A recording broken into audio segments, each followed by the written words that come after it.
करीब कर देती है। दुआ मुसलमान में अकीदा तौहीद पुख्ता करती है और दुआ उस दौलत का नाम है जो सिर्फ मोमिन के पास है, काफिर के पास नहीं। नबी पाक अलैहिस्सलाम ने फरमाया अद्दुआ सलाहुल मोमिन, दुआ मोमिन का हथियार है, काफिर के पास ये हथियार नहीं है। मोमिन जब अपने मालिक के हुजूर दुआ मांगता है ना, दुनिया में आप किसी से ज़्यादा मांगे तो वो नाराज़ हो जाता है। वो कहता है भाई तूने तो काम बना लिया है, कल भी दिया था, परसों भी दिया था, रोज़ रोज़ तुझे कौन दे। मेरे नबी पाक अलैहिस्सलाम ने फरमाया जो अपने रब से ज़्यादा मांगता है रब उससे ज़्यादा राज़ी होता है, ज़्यादा राज़ी होता है। अब दुआ मखसूस औकात नहीं दुआ के, फरमाया इज़ादान, जब भी दुआ मांगोगे तुम्हारा रब तुम्हारी दुआ को, जब भी दुआ तो दुआ करते रहना चाहिए। हर वक्त दुआ में बंदा शामिल रहे, अल्लाह के जिक्र में शामिल। ये जो कुरान मजीद ने कहा ना या अय्युहल्लज़ीना आमनू उज़्कुरुल्लाह ज़िक्रन कसीरा, ऐ ईमान वालों अपने रब का जिक्र कसरत से करो, वसब्बिहूहु बुकरतम व असीला, और सुबह शाम उसी की पाकी बयान करो। तो इससे मुराद ये नहीं है कि तस्बीह लेके सारा दिन मस्जिद में बैठे रहो और काम कोई ना करो, बल्कि इसका मतलब ये है कि रोटी शुरू करो तो अल्लाह के नाम से, इख्तिताम करो तो अल्लाह के नाम, सो जाओ तो रब का नाम लेके, सवेरे उठो तो अल्लाह का नाम लेके। जब तुम्हें कोई चीज़ अच्छी लगे तो माशाअल्लाह कहो, जब कोई मुसीबत आए तो कहो इन्ना लिल्लाहि व इन्ना इलैहि राजिऊन। तो सारा दिन अल्लाह का जिक्र जारी रहेगा। नबी पाक सल्लल्लाहु अलैहि वसल्लम ने मुसलमान को एक दूसरे से मिलने का तरीका बताया। तो मुसीबत आए तो क्या कहना है, सिर्फ फौतगी पे नहीं कहना, इसकी वजाहत कर दो। कोई भी अल्लज़ीना इज़ा असाबतहुम मुसीबा, जब भी कोई मुसीबत आए अल्लाह के बंदे कहते हैं हम अल्लाह की तरफ से आए हैं और अल्लाह की तरफ ही हमने लौट जाना। तो मेरे अजीज़ हर वक्त अल्लाह का जिक्र जारी रहेगा, हर वक्त ज़ुबान पे रब करीम का। देखे ना नबी पाक अलैहिस्सलाम ने हमें मुलाकात का तरीका बताया। एक सहाबी आए तो उन्होंने आके कहा अस्सलामु अलैकुम, नबी पाक अलैहिस्सलाम ने फरमाया रब ताला ने इसे 10 नेकियां अता फरमाई हैं। दूसरे आए तो उन्होंने कहा अस्सलामु अलैकुम व रहमतुल्लाह, तो महबूब फरमाने लगे, इमाम बहकी ने इसको लिखा है, महबूब फरमाने लगे रब करीम ने इसे 20 नेकियां अता फरमाई। एक और आए, अर्ज किया अस्सलामु अलैकुम व रहमतुल्लाहि व बरकातुहू, महबूब फरमाने लगे अल्लाह ने इसे 30 नेकियां अता फरमाई। अच्छा इसका मतलब क्या है, अस्सलामु अलैकुम तुम पर सलामती हो, सादा तर्जुमा यह है कि तुम सलामत रहो, तुम सलामत रहो। व रहमतुल्लाहि व बरकातुहू, तुम पर अल्लाह की रहमत भी हो और उसकी बरकतें भी हो। वो क्या कहता है, वो कहता है वालेकुमुस्सलाम, तुम पर भी सलामती हो। व रहमतुल्लाहि व बरकातुहू, अल्लाह की रहमत हो और उसकी। ये जो मसनून दुआएं हैं ना, जो हुजूर ने हमें दुआएं सिखाई हर मौके पे, इनका कमाल देखिए। अब एक मुसलमान ने आते कहा अस्सलामु अलैकुम, इसका मतलब क्या है, तुम पर। अब वो झगड़ा करेगा, उसे मारेगा, उसका माल छीनेगा। उसने तो आते ही कहा तुम पर सलामती हो। तो जो सलामती की दुआ देने वाले हैं वो जेब थोड़ी काटेंगे, वो गबन थोड़ी करेंगे, डाका थोड़ा डालेंगे। इस्लाम ने लफ्ज़ ही वो सिखाया है कि फरमाया जब तुमने मिलना है तो तुमने दुआएं करनी है एक दूसरे के लिए। अब हमारे यहाँ नए नए लफ्ज़ आ गए, टेलीफोन उठाया तो कहा हेलो, इसका क्या तर्जुमा है, कौन है, इसका क्या तर्जुमा है, जी जनाब, इसका क्या मतलब। हमने देखा बड़े बड़े समझदार लोग अस्सलामु अलैकुम की बजाय कहते हैं क्या हाल है। भाई क्या अजीब बात है, भाई क्या हाल है का क्या मतलब हुआ, वो बाद में करने की बात है। और कुछ थोड़ा सा जो अदीब हैं, जो बेचारे हुरूफ के पेचोताब में रहते हैं, वो कहते हैं अदाब अर्ज है। वो क्या होता है जी, इस्लाम ने दुआ सिखाई है अस्सलामु अलैकुम। ये कितनी खूबसूरत दुआ है। जब आप घर के अंदर दाखिल हुए तो आपने दुआ दी अस्सलामु अलैकुम, ये दुआ दी आप। एक सहाबी हाजिर खिदमत हुए, अर्ज की या रसूल अल्लाह सल्लल्लाहु अलैहि वसल्लम मेरे घर में गुर्बत रहती है, क्या करूं। नबी पाक अलैहिस्सलाम ने फरमाया जब भी घर जाया करना घर वालों से सलाम लिया कर, घर वालों से क्या कहा कर, अस्सलामु अलैकुम, जब भी घर जाए। यानी घर आया, अब घर वालों ने बताया कि माचिस की डिबिया तो ले आओ, अब ये दुकान कोने पे थी घर वाले पे, वहाँ से माचिस की डिबिया लेके वापस गया तो कहने लगा अस्सलामु अलैकुम। फिर घर वालों ने कहा हो बताना याद ही नहीं रहा, चीनी भी ख़त्म हो गई है। तो ये फिर गया चीनी लेने, लौट के आया तो क्या कहा, जब अल्लाह चाहता है तू कहे, जब अल्लाह के रसूल चाहते हैं तू कहे। इसका तर्जुमा यह है कि तू कह, तू सलाम ले। अल्लाह रसूल चाह रहे हैं कि तू सलाम ले ताकि तेरे घर में सलामतियां डाल दी जाएं। तो फरमाया सलाम लेनी है तूने, और साथ तूने इस तरह करना है कि 3 दफ़ा सूरत इखलास को पढ़ना है। इमाम कुर्तुबी ने इसको लिखा है। उसने कहा हुजूर गुर्बत बड़ी है, गुर्बत बड़ी है तो कोई वजीफा बताएं। फरमाया जब भी घर जाओ सलाम लो और 3 दफ़ा सूरत इखलास पढ़ो। वो सहाबी कहते हैं मैं पक्का हो गया। अब वो कुछ दिनों के बाद, कुछ अरसे के बाद, कुछ महीनों के बाद वापस आए तो सहाबाई किराम अलैहिम रिदवान फरमाते हमारी ख्वाहिश थी कि ये कुछ बयान करे, अब बताए जो वजीफा लेके गया था उसका रिजल्ट क्या निकला। कहते उसने बड़ी हैरत अंगेज बात की, हैरत अंगेज अजीब अंदाज में। कुछ लोगों का दिल होता है ना कि मुझे मिले, मेरे पड़ोसी को ना मिले, और कुछ का दिल होता है यार मुझे भी मिला है और अल्हम्दुलिल्लाह मेरे पड़ोसी को मिला है। तो सहाबी जब हाजिर हुए तो सहाबा कहते हैं हमें तजस्सुस था कि ये कुछ बताएं। तो हुजूर ने फरमाया क्या हाल है तेरा। कहा या रसूल अल्लाह कमाल ही हो गई है हुजूर, मैं जब भी घर जाता हूँ सलाम लेता हूँ और 3 दफ़ा सूरत इखलास पढ़ता हूँ, मैं तो अमीर हो ही गया हूँ, मेरे तो हमसाये भी अमीर हो गए। कितना प्यारा है ये जुमला, कितना हुस्न है। इतना अच्छा लफ्ज किसी और के पास है ही नहीं जो अल्फाज हमें हमारे रसूल ने अता फरमाया। इसको अपनाइए, इसको अपनाइए। ये अलग बात है कि लोग मतलब के लिए सलूट कर लेते हैं बड़ा सारा, लेकिन मतलब के लिए नहीं। जिसको जाने उससे भी सलाम लें, जिस मुसलमान को नहीं जानते उससे भी। तो नबी पाक ने हमें मसनून दुआएं सिखाई। रात को जब सोने लगे अल्लाह के रसूल सल्लल्लाहु अलैहि वसल्लम ने हमें दुआ सिखाई। हुजूर ने फरमाया जब सोने लगो तो मुस्लिम शरीफ में फरमाया तुमने ये दुआ पढ़नी, अल्लाहुम्मा बि इस्मिका अमूतु व अहया। तुमने कहना ए अल्लाह मैं तेरे नाम पर मरता हूँ और तेरे नाम पर जीता हूँ। नबी पाक सल्लल्लाहु अलैहि वसल्लम ने एक हदीस में फरमाया कि ये जो नींद है ना, ये मौत की छोटी बहन है, ये मौत का एक हिस्सा है। जिस तरह इंसान सो जाए तो कोई खबर नहीं होती क्या हो रहा है, बिल्कुल वो उठा है तो उसने कहा हो ये क्या हुआ। सो जाता है ना आदमी, उसे खबर नहीं होती, ओहो मैंने तो 11 बजे उठना था, ये तो 3 बज गए। अब उसे खबर न रही। सोते हुए लोग चोरी कर लेते हैं। बल्कि इस तरह भी होता है कि आदमी ने गखड़ उतरना था, वो पिंडी से आ रहा था लेकिन वो सोया हुआ था, आंख तब खुली जब कामों की आ गया था। अब उसका इस पर जोर, तो फरमाया क्या पता अब तो खुल गई कामों की, जाके लाहौर जाके किसी जगह पहुंच के, तो ये भी मुमकिन है कि खुले ही ना, नींद ही मौत का सबब बन जाए। तो तू कह के सो कि या अल्लाह तेरे नाम पे सो रहा हूं। अल्लाह किस नाम पे सो रहा हूं यार। अगर हम इन दुआओं का हुस्न समझे, मत अल्लाहुम्मा बि इस्मिका अमूतु व अहया, या अल्लाह मैं तेरे नाम पे सोता हूँ और तेरे नाम पर उठता हूँ। गोया कह रहा है या अल्लाह मेरी नींद भी तेरे फजल से ही है, और अगर आँख खुल जाए तो वो भी तेरे फजल से ही है। कितना आला नबी पाक अलैहिस्सलाम ने अंदाज सिखाया।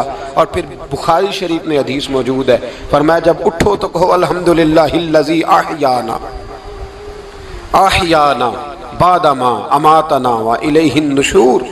फरमाया जब तुम सो के उठो तो फिर कहो ए अल्लाह सारी तारीफें तेरे लिए, तमाम तारीफें जिसने हमें मौत के बाद हयात दी, मौत के बाद फरमाया अहयाना बादमा अमातना, हमें मरने के बाद गोया अल्लाह का शुक्र अदा करके आँख खुल गई। देखिए किस तरह इस्लाम मुसलमान को अल्लाह के साथ जोड़ता है। फरमाया शुक्र कर, आँख खुल गई। कहा या अल्लाह तेरा शुक्र है तूने मौत के बाद हमें दोबारा हयात अता फरमाई, ये शुक्र अदा करो। गोया तुम ये ना कहना कि मैं उठ गया हूँ तो मेरा कमाल है, या ये ना समझना मैं उठ गया हूँ तो मैं बड़ा पाबंद हूँ, जब मैं इरादा कर लूँ कि मैंने 11 बजे उठना है तो फिर मैं उठ जाता हूँ। ये ना कहना कि ये अलार्म बड़ा अच्छा है, ये मुझे उठा लेता है। ज़हन के अंदर ख्याल कर कि नींद तो मौत की तरह थी, ये जो मैं उठ गया हूं तो अपने रब के फजल से उठा हूं। जो मैं उठ गया हूं, जो अभी अभी उठे हैं वो तो बोल देना कम से कम कि मैं अपने रब के फजल से उठ गया। तो दुआ सिखाई। फिर देखिए नबी पाक सल्लल्लाहु अलैहि वसल्लम ने फरमाया, जब तुम बैतुल खिला में जाते हो ना, वाशरूम में जाते हो, तो गंदी चीजें होती हैं वहां, शैतान होते हैं, जिन्नात होते हैं, ये गंदगी पे होते हैं। जब तुम वाशरूम जाओ, बैतुल खला जाए, तब भी दुआ मांगो। क्या दुआ मांगो? वो दुआ भी नबी पाक सल्लल्लाहु अलैहि वसल्लम ने हमें तालीम फरमाई और बुखारी में है, कहा पढ़ा करो, अल्लाहुम्मा इन्नी आऊज़ु बिका मिनल खुबूसी वल खबाइस। कहो ए अल्लाह, नापाक चीजों से मैं तेरी पनाह मांगता हूं, वो नर हो या मादा हो। अल्लाह मैं तेरी पनाह मांगता हूं। वाशरूम के अंदर बहुत सारी बुरी चीजें होती हैं। जवान मेरी बात पर तवज्जो फरमाएं, वहां बहुत सारी गंदी चीजें होती हैं। इंसान कई दफा वाशरूम में जाता है, उसे वसवसे ज्यादा आते हैं। ये नोट करें मेरी बात को। असल में ना हम बात ढूंढ रहे हैं इलाज अपनी बीमारियों का, हालांकि इलाज तो सारा मदीने वाले रसूल के पास मौजूद है, महबूब के पास सारी दवाइयां हैं। तो नबी पाक अलैहिस्सलाम देखे ना, इंसान वाशरूम में जाता है, उसे वसवसे आते, बुरे ख्यालात आते, वो गुनाह की तरफ कई दफा मायल होता है। तो कहा तू दुआ पढ़ के जा, अल्लाहुम्मा इन्नी आऊज़ु बिका, या अल्लाह मैं तेरी पनाह मांगता हूं, मिनल खुबूसी वल खबाइस, हर खबीस और बुरी चीज से मैं तेरी पनाह मांगता हूं, वो नर हो या। यार कितना अजीम दीन है, कितना अजीम मेरे मुस्तफ़ा करीम का वो वाला दीन है। असल में अल्लाह करे बीए पास बच्चे को बैतुल खला की दुआ भी याद हो जाए, ऐसे याद हो जाए, और इसके माँ बाप समझ लें कि जवान हो गया है, तो अब हो सकता है इसकी तरफ शैतान हमला ज्यादा करे, इसे खराब करने की कोशिश करे, तो लिहाजा इसे दुआ सिखाई जाए, ताकि इसको पहले से पता हो कि मैंने उस बेईमान से बचना किस तरह से। अब आप देखिए, नबी पाक अलैहिस्सलातु सलाम ने हमें दुआ सिखाई। मुसन्नफ इब्ने अबी शैबा में कौन सी दुआ? वाशरूम से निकलने की। अल्लाहु अकबर, बड़ी जबरदस्त दुआ है, बड़ी जबरदस्त। आप यकीन करें, इस एक एक दुआ पर एक एक पूरा बयान हो सकता है, एक एक। ये इसलिए नहीं मैं कह रहा कि मैं कोई आलिम फाजल आदमी हूं, आप कहेंगे कि बता रहे हैं मैं बड़ा पढ़ा लिखा हूं। सिर्फ ये अर्ज कर रहा हूं कि इसके फवायद पर, समरात पर, जो अल्लाह तबारक व तआला उम्मत को देता है, इन दुआओं की जो फजीलत हदीसों में आई, और फिर जो इसके फवायद है, अगर उस पर बात करूं तो एक दुआ तकाजा करती है कि उस पर पूरा एक लेक्चर होना चाहिए। देखिए, आप वाशरूम से निकले, दुआ क्या है? दुआ के लफ्ज के अल्हम्दुलिल्लाहिल्लज़ी, एक हदीस में लफ्ज है गुफराना का, गुफराना का, ऐ अल्लाह मैं तुझसे बख्शिश चाहता हूँ। और जो मशहूर और मारूफ है, मुसन्नफ इब्ने अबी शैबा की रवायत फरमाया, अल्हम्दुलिल्लाहिल्लज़ी अज़हबा अन्निल अज़ाब व आफ़ानी, फरमाया ऐ अल्लाह तेरा शुक्र है। वाशरूम से निकला है तो कह रहा है, या अल्लाह तेरा शुक्र है, तूने मुझसे अजियत दूर की, व आफ़ानी, और तूने मुझे आफियत अता कर दी। अजियत दूर कर दी और आफियत, बोलिए। वाशरूम से निकला है तो क्या कहता है? या अल्लाह तेरा शुक्र है, तूने मुझसे अजियत दूर कर दी और मुझे आफियत। डॉक्टर, हकीम, होम्योपैथिक एक चीज पर मुत्तफिक कम होते हैं, पता है ना आपको, लेकिन इस बात पर सबका इत्तेफाक है कि अगर किसी को कब्ज हो जाए ना, तो शायद 70 या 72 बीमारियां लग जाती हैं उसको। और जब आदमी को कब्ज होती है ना, पेट के अंदर फुजला जम जाता है, खारिज नहीं होता, उसको आसाब की बीमारी होती है, उसके जहन पर असर होता है उस चीज का।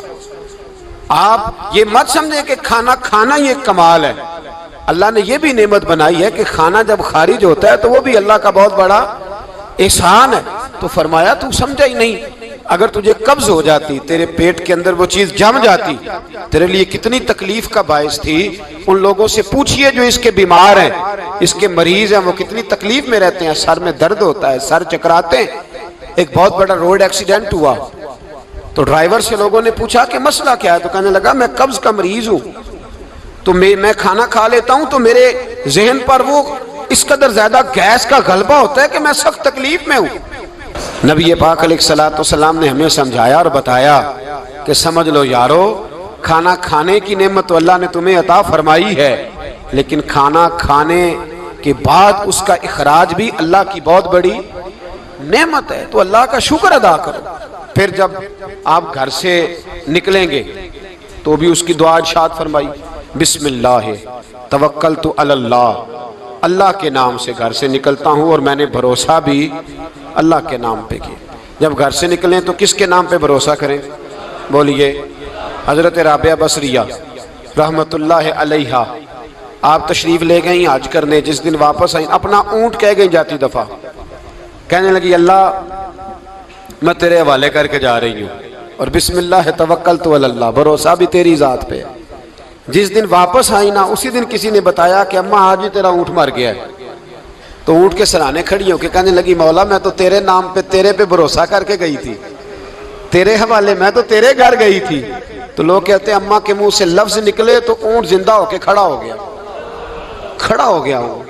तो अम्मा कहने लगी नहीं तुम्हें ही गलती लगी है, मरा ही नहीं था, पहले से ही मौजूद था, वह अपनी करामत भी नहीं जाहिर होने दी। तो भाई घर से निकले तो किस लफ्ज पर कि या अल्लाह मैं तेरे भरोसे पे निकल रहा हूँ।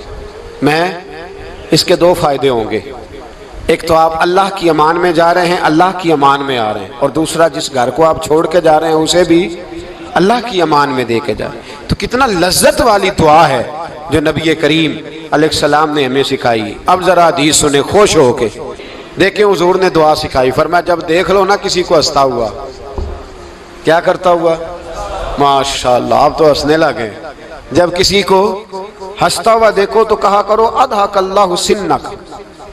ये दुआ, ये बुखारी है। फरमाया दुआ मांगा करो जब किसी मोमिन को हंसते हुए देखो तो दुआ मांगो अदहकल्लाहु सिन्नक, अल्लाह तुझे हंसता ही रखे, अल्लाह तुझे, बोलिए, जल ना जाया करो कि मैं परेशान हूं तो ये हंस क्यों रहा है, जला ना करो, बल्कि क्या क्या करो, अल्लाह तुझे हंसता रखे, अल्लाह तुझे। नबी पाक सल्लल्लाहु ताला अलैहि वसल्लम ने फरमाया, तिरमिजी में हजरत उसामा बिन जैद रदी अल्लाह ताला अन्हु से हदीस मरवी है, हुजूर ने फरमाया जिसने किसी के साथ एहसान किया और जिस पर एहसान किया, अगर उसने ये दुआ पढ़ दी ना जज़ाकल्लाहु खैरा, तो फरमाया उसने अल्लाह की भी पूरी हम्द कर दी और मोहसन का सही शुक्रिया भी अदा कर दिया। क्या कहना है, जज़ाकल्लाहु, अल्लाह तुझे बेहतरीन जज़ा अता करे। इसका तर्जुमा क्या है, अल्लाह तुझे बेहतरीन, क्योंकि हुजूर फरमाते हैं मल्लम यशकुरुन्नास वलम यशकुरुल्लाह, जिसने बंदों का शुक्रिया अदा नहीं किया उसने अल्लाह का भी शुक्रिया अदा नहीं करना। तो क्या कहना चाहिए, जज़ाकल्लाहु खैरा। और अगर अम्मा कहती हो बच्चों को अंग्रेजी सिखानी है तो क्या कहना है, फिर शुक्रिया अदा करने में क्या कहना है, थैंक्स, थैंक यू। ओ खुदा के, इसका सवाब कितना है, बोले अंग्रेजी एक जुबान है, उसको जुबान ही रहने देंगे।